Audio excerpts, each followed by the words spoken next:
Good evening. It is Saturday, January 10th at 6:09 p.m. Your Purdue Boilermakers are now 15-1 at around what? Just past midway point of the season, or right around midway point of the season. They beat Penn State in kind of an undramatic fashion. I'm going to talk a little bit about some of the things that I saw, what bothered me, if anything bothered me, what I thought was run-of-the-mill. I'll give you all my thoughts on that. But first, what I want to do is I want to thank the good folks that made my shirt. Head over to homefieldapparel.com. Get a shirt just like mine with the old-timey block P. Maybe you can get a sweater. Maybe get a hat. Maybe get a 90s retro jacket. If you were old enough to remember the 90s like me and you actually had one of those style of jackets, you say, that's just a jacket. But if you're in college or if you're in your early 20s, like, oh, that cool old stuff, yeah, that's hitting. homefieldapparel.com. Also, when you're at Mackey Arena and you've just watched Purdue kind of cruise to a victory, what do? Well, you head outside, you take a nice leisurely stroll. Maybe it's 9 minutes if you take a leisurely stroll towards the fire station. And when you get to the fire station, take a hard left, and you're going to see the beautiful blue and black lights beckoning you, just asking you to come over. Come hither. Come in. It's warm in here. There are televisions in here, and there are friends here. You should come in. Have something to eat. Look at you. You need to eat something. That's what they always say when you ask for a table. Look at you. You need to eat a little something. That's what they say. That's what Adam usually says to me when I walk in. And then you're going to be treated like a king. You're going to get the finest meats and cheeses. You're going to get a pint with a boiled sports magnet in the bottom if it's a game day. You're going to get some mac and cheese bites or pretzel. So the pretzel app, which is delicious, deep fried pretzel yumminess. And then burgers, beef, beer. That's AJ's. EatAJ's.com. The bestest business in all the West Lafayette area. This is my opinion. Just one guy's opinion. Okay, but it's a pretty good one. I've been there a couple times. So, hey Dylan, how are you? I'm glad to see you. So Purdue cruises to an easy victory, somewhat easy victory, 93-85. They improved to 15-1 on the season. If you watch the post-game comments by not only Painter, but the players, there was a nonchalant mood over the whole thing. Purdue's defense, I think, for the most part, was nonchalant. I think that's probably the most, if I'm going to be bothered by something, that's the thing I'm going to point at, saying, I'd love to see a little more urgency. But before you get too bothered by it, and you say to me, Boiler Dowd, this team plays to the level of their competition, which I've heard from many of you. You're not alone if you think it. Many of you, though, have brought that complaint to me. Let me remind you of something. This happened today. It's today, right before Purdue played. So the noon games. Yeah, I think the noon games. No, Michigan may have played a 1 o'clock game. Regardless, Nebraska was at IU. And with 12 and a half minutes left, they were down by 15, I believe. Guess what Nebraska did? Remember, Nebraska's 10th in America. This isn't your uncle's Nebraska Cornhusker team. They're pretty good.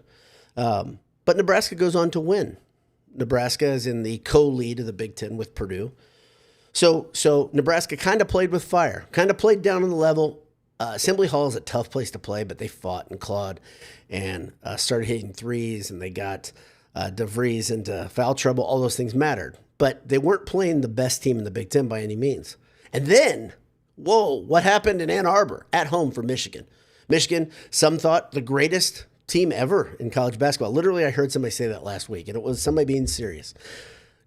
I don't know if they were 5 years old or just a 5-year-old in a 28-year-old's body, but I did hear that. I heard they said that it could be the best college basketball team ever. Well, they proved that they're probably not the best college basketball team ever, because at Ann Arbor, in Chrysler Arena, they welcomed Wisconsin, the same Wisconsin team that Purdue cruised to a victory. Purdue had a big lead, and they kind of let their foot off the gas, and Wisconsin came back. But what did Michigan do versus Wisconsin? They lost. The bestest team ever lost. So the team that was running the score up and giggling and laughing at their opponent lost a game versus Wisconsin, who's probably a middle of the conference type of team. They're solid. They're not bad. But there's repercussions for that loss, right? So, for instance, one of the repercussions, the computers now see Michigan as somewhat fallible. Purdue, as you looked ahead in the season to the Michigan game, it looked like they were going to lose to Michigan, according to Ken Palm's calculations, Purdue was going to lose to Michigan by 2 on February 11th. That's what Ken Palm's crystal ball said. But now Purdue's going to beat Michigan by 2 at Mackey Arena. So there you go. There you have it. You've seen the future and you know what's going to happen. My whole point is it's tough. It's really tough to be up for every game. We are not in the era that I grew up in, where teams were just on the edge all the time. And Painter talks about that. He complains a bit, saying it's tough to keep a team with their edge. And I can tell you, Braden Smith, if you watch the podcast, one thing he will readily admit is there are times where he is not as dialed in mentally. And I think that's what Purdue looked like. They looked like a team that was not completely dialed in. And it wasn't just the seniors. The seniors kind of set the pace. But then some other guys, like Jack Benner, didn't look like himself to me. He did not look like he was the normal, intense player that I love watching. He made a boneheaded mistake or two. Fletch Lawyer, especially early, he missed his first 2 shots, right? He made up for it. He found his range. He found his mojo, if you will, and started bombing. Honestly, he played really well, and he was playing well not just on accepting shots that were there. He was driving with that beautiful old man game that you and I love so much from Fletch Lawyer. But there was a lot of guys that didn't seem they were all there. TKR got in foul trouble earlier, so he was out of the game for big chunks. You got to see Jack Benner a little bit. You got to see Daniel Jacobson a little bit earlier than maybe you thought you would. And then Oscar Kluff just started flexing the Aussie muscle on Penn State. He was resolute. I will say this. Kluff was resolute. And he talked about in the post game what he likes to do to teams and how he says, most guys do not like getting pushed on and leaned against play after play after play. And they eventually just start saying, all right, I don't want any more of this. Then you can get positioned really close to the basket and start making some noise. And he did just that today. Well, let's look at the box score together. Like I said, Purdue improves to 15-1 by beating Penn State. Penn State was 9-6 coming in. Purdue beats them 93-85. And how do they do it? Well, Braden Smith leads the way. And like I said, it's a kind of an unusual thing that I'd say Braden Smith and these seniors didn't look too dialed in mentally. And I think that's true. I don't think they had that edge of intensity on defense. They all said, because you had Kluff and Lawyer and Smith in the postgame presser, and they all said Penn State made it difficult on our defense. But I would argue that when Purdue was really dialed in, you saw a different team. And you saw that defense that I think we all love to see. But I don't know if Penn State was on Braden and TKR and Fletch's big board of doom, the revenge board, that when we've seen that team locked in for revenge or locked in to make a statement, they absolutely do it. And the team is scary. They look like, if not a top 5 team, the best team in America. They didn't look that way today. They looked really solid. They were really good. But how did they do it? Like I said, Fletch misses his first 2 shots. I think he missed a 2 and a 3. Then after that, he went on a bit of a tear. Fletch Lawyer finishes with 17 points and a pair of assists. Solid day, 4 for 8 from deep. For those of you who have already written Fletch off for dead, the rumors of his demise are greatly exaggerated. Behind Fletch, CJ Cox had 16 points, 4 rebounds, and 3 steals, and I swear he deserved 4 or 5, but Chris Foreman didn't give them to him. At about the 5-minute mark, the 6 down to the 5-minute mark in the second half, CJ Cox started just flexing his muscle on the defensive side of the ball and making plays. CJ Cox is a guy who, if you're not a Purdue fan, you might not appreciate him for what he is. He's a guy that does everything you need him to do. And he's a guy that I think if you need someone to knock down deep jumper, he can do it. You need him to drive to the basket, get somebody in foul trouble, he'll do it. And he'll obviously get in passing lanes and disrupt things at the top of the key with active hands, but not hands that are reaching in. He doesn't get caught with his hand in the cookie jar very often. He's just a solid defender.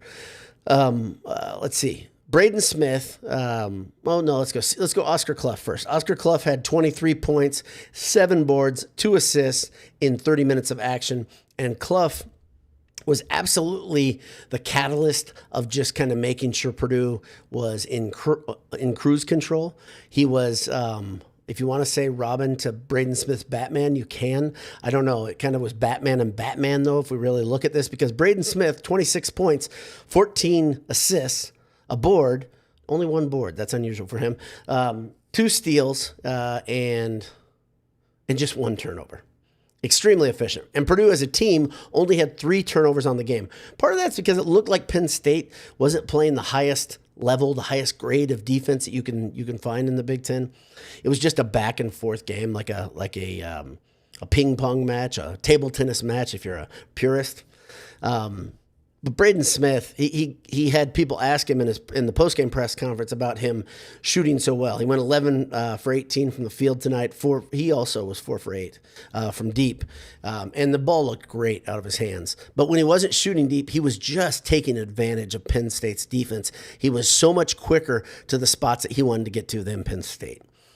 I ask a question: if you didn't have the visual of what Braden Smith looks like, a really pale kid who's not very big, would they talk about his athleticism more? Because his ability to get where he wants to get, his quickness, his first quick step, and then his top-end speed is up there for a guy his size. There's no doubt about it. He's not Jaden Ivey, who with those giant strides. He's more like D. Brown from Illinois, if you're a historian, and you like to go way back and watch guys who are super quick and water bug-like. He's a special athlete. Make no bones about it. But in games like today where teams are trying to take away something specific and Braden Smith sees a crack, what he's going to do, he's going to make havoc. And what he found his shot, and he was able to distribute and make everybody better. Those 14 assists put his average back up where it needs to be after a 7-assist game last time. TKR had a solid game, 7 points with 9 boards and then 4 assists. And this is one thing that every Purdue fan loves to see, and that is the fact that TKR is finding guys. If he comes out and he draws a double team or he draws an extra, a guy taking a step away from someone, he'll find the other big down in the low post. And usually he's victimizing when he's up top at about 20, 24 feet, but he's doing some magical stuff with the ball that way. He only played 27 minutes, and that was because of foul trouble. It looked like he went down awkwardly at one point in the second half. He was fine, came back in the game. Purdue didn't, free throw shooting was pretty poor. Very poor. Very poor. Only shot free throw 14 times, but made 43% of them. And that's a big difference maker for Purdue, a team that usually, I think, has more free throws than their opponent, although this isn't like when Zach Edey was here. They still go to the free throw line more than their opponent. They did today. Penn State went to the line 10 times, but Penn State hit 90% of their free throws. Big difference. Both teams shot really well from the field, and I think that comes down to just the pace of the game, the defense. Both teams were running interesting actions that made the other team, I don't know if look lazy, but look out of position a lot. And I just think Purdue's defensive intensity was bad, altogether bad.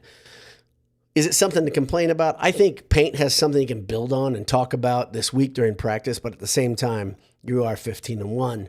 Next up, Purdue has Iowa at Mackey again this is such a weird thing to say, but before a West Coast swing at USC and then UCLA, where they'll have 2 road games in a row out west. That has been tough for a lot of teams to make that trip, so we'll see how Purdue fares that. But before that, they got to deal with Iowa, and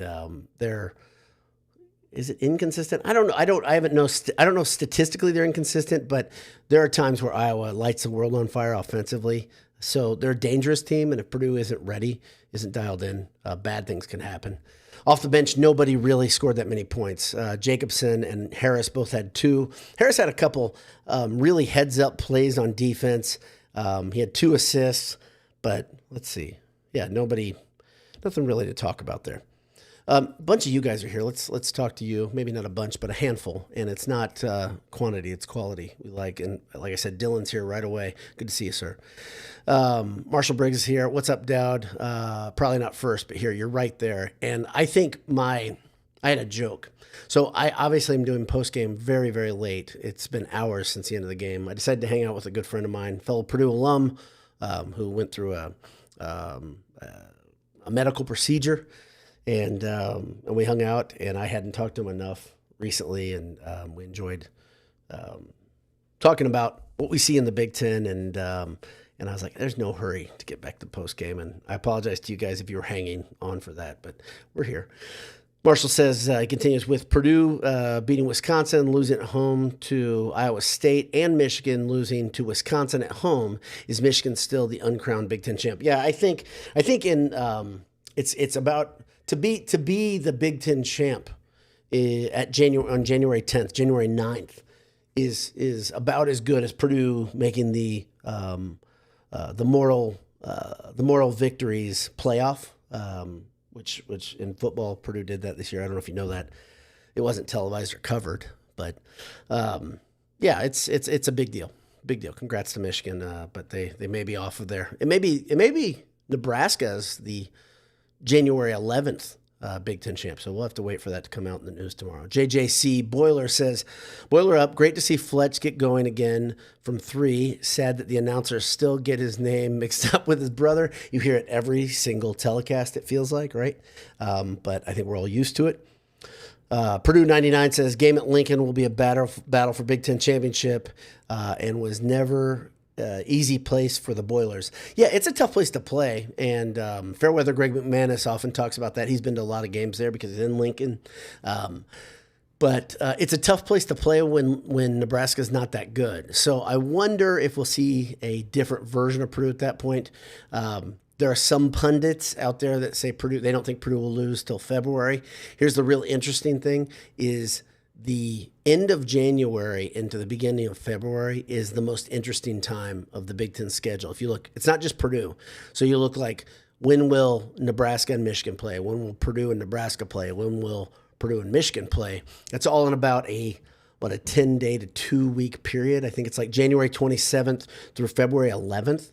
So if you want to save all your TV points and really watch a lot of basketball, that's going to be the couple weeks you're really going to want to enjoy because a lot's happening. Michigan State's still obviously a player for the Big Ten championship. They're a very, very good team, although they dropped one to Nebraska last week. Izzo teams are never out of it, and they play hard. They play a typical Michigan State brand of basketball, but they're kind of quietly in the weeds right now. But those 4 teams, I think, are the ones that you think are head and shoulders above the rest of the league. And when you get on to Ken Palm, like I said, you see a lot of there's a real difference in the top 3 or 4 teams in the nation. And then even if you get down to the top 10, you can see the difference statistically on offense and defensive side of the ball. Nebraska is legit, though. They're a very, very good team. So that'll be a dogfight. Andy in Colorado says, also, we need to find a way to get sportscasters stop calling Fletch by his brother's name. Yes, this is a problem. It's a real problem. Let's see.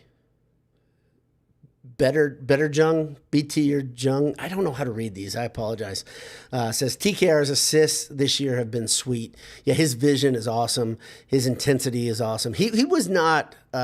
He wasn't quite as dialed in on the glass as he's been in other games, but his numbers were still good. So that's good. Impat says, could this be a turning point for the season where Braden realizes he can score 20 points and get his assists? It's a good question. I think he's going to take what teams give him. I don't think he's going to force himself on the opponent. So if teams start trying to sag off of him or try to take away passing lanes, whatever, he's going to take advantage of that. He had a lot of opportunities to score today. So he'll take what's given. If people want to get up in his business, he can beat teams in a number of ways. But I don't think he's going to force it. That's my big thing. Jack Pridemore says, is it a requirement for Big Ten broadcast crew to refer to Fletch as Foster every game? So this is something must have driven a lot of you guys nuts. I had it was Sean Morris, wasn't it? That's the problem right there. Sean Morris. He'll do it every time. That guy's been annoying me for over a decade on Big Ten Network. But I didn't listen to the game. We had it down at a quiet level as we were all talking. So it must have been pretty bad, though. That's 4 comments in a row. Michael Hogue is here, and he says, thoughts on Michigan losing today makes me want February 17th to hurry up and get there. So it's February 17th, not February 11th. February 7th is the Oregon game at Mackey Arena, which isn't that big of a game, especially right now. But that 17th game is the one that I think everybody's got circled on their calendar. Good point. Bitter Jung says, this is such a fun team to watch and root for. I'm enjoying the ride and have more optimism this year than for any team I can remember. And I think, so a friend of mine, he texted me about expectations and when things don't go as well as you think they're going to go during a game. And he said, are my expectations too high? And I said, no, there's just so many weapons and so many ways this Purdue team can beat you. And the case in point of that is Purdue only had 4 guys in double digits today, right? There's been many games where they've had 10 plus points with 5 guys, 6 guys. And there are other games where you see, like, for instance, Daniel Jacobson doesn't do a whole bunch today. Guys like that who have to, he doesn't have to fade out, but he didn't have the opportunity, right? Liam Murphy is another guy that we don't hear much of at all, and I still think he's going to do something big this season in a key role. And I don't know why it would happen, especially since he's not big in the rotation, but like coming on cold and hitting a 3, I just think he's got major capabilities to do that, and we don't even get to see him play hardly at all. So I don't know the story on that, by the way. I don't think there's anything to worry about that. I'm sure many Purdue fans have made that into the end of the world already, but it's just a case when you have so many weapons. Jack Benner, a guy that I love to watch play, very quiet today, other than I think he had a turnover. Let me see. Benter had, 1 turnover, a pair of boards, no points, shot 2 threes, missed them. So, quiet day for Jack. Does that mean Jack's season's doomed? No. It just means today was not his day, and it's that simple. Don Reith says, can you clarify the story from yesterday about someone donating a large sum of money for the football program? Yeah. I think you're talking about the one that was a large sum that went to IU's football program. And so the story is, I think the guy's name's Cook. He is a Purdue alum, and he was in he's a Purdue alum. I don't know his connection to IU, but obviously has some connection. And he is in the group of rich guys that guaranteed millions to IU's football program or their football initiative that was spearheaded by a meeting by Signetti and Mark Cuban. So Cuban went and rallied a bunch of wealthy IU alums to build a coffer of about $30 million. I think Cuban gave close to 20, but I think he guaranteed like $10 million over 2 years. And he is a Purdue alum. So that could be the story you're talking about, and it stinks. So Michael Hugg says, happy belated New Year. Thanks, Michael. Appreciate it. Let's see. Okay, Bitter Jung is, FYI, he says, it's B-ter Young. B-ter Young. B-ter Young. All right. I hope I won't struggle with that. I'm guessing I will, but I appreciate the explanation. That's about as good as you can do with phonetics on a thing like this. So his name's Brian, so B-T Young. So very good. Doug and Linda Ewer, how about that? Says for the lawyer is losing it crowd. He once again had the highest plus minus, which he often seems to do. I think lawyer is an overlooked dude, and he is among Purdue fans. There's a contingent of Purdue fans that like to rule him out and to think that he is not as effective as he used to be. But he has games like this, and you're like, oh, I guess he is pretty good. I guess his shooting over 40% for his career, which I think he does from 3. I think he's 41% right in there. That's a pretty deep data set, and there's a lot of data out there. The guy can bomb. And the next thing most of you who are lawyer naysayers would let a naysayer know. If you know that joke, it's great. But LBD just got back from a Christmas break junket right before he heads back to Purdue for the second semester to finish strong. But the lawyer has proven that his worth in many different ways. But one of my favorite things that he does, and you watch the game on your phone, but the old man game when he drives and he does like scoops from the belt buckle and hits a shot. They make me laugh because I'm like, that's totally what, if you were at the co-rec. Yeah. He usually absorbs the contact, doesn't get it. Right. Oh, he's so quick. Lightning quick. I thought it was looking. So, yeah, they all look the same to you, Costanza. Yeah. So thanks to everybody tuning in. I'm going to call it a day. That's a relatively quick one. Oh, let's go. Impat says Murphy is the 10th man, but Painter doesn't like playing more than 9 guys. He'll have a game or 2 for sure this season. I still believe him. Same here. And Painter talked about that. He said when you've got 9 guys, things are easy. I think he said when you got 8 guys, things are easy. When you have 9 guys, things are difficult. When you have 10, things get really hard in your rotation. It gets very difficult to play everybody. And I think he's right. So, but thanks to everybody. T. Camel's here, hammer down. And we'll talk to you soon. God bless you. Purdue is 15-1. And next up, Iowa. We'll see you from Mackey Arena.